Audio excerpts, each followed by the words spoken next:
Peer সহ ৫ দফা দাবিতে ঝিনাইদহে জামায়াতের মানববন্ধন।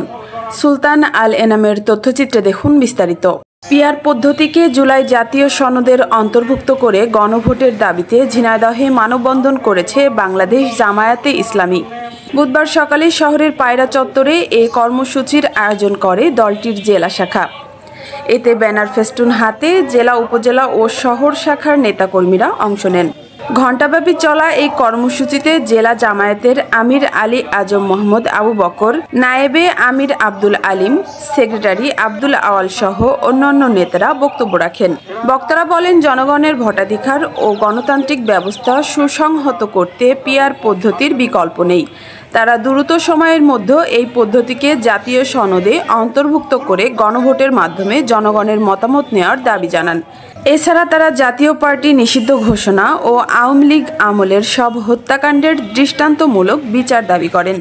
মুস্কান রুবায়েত মীরা, সবুজ বাংলা টিভি, ঝিনাইদহ।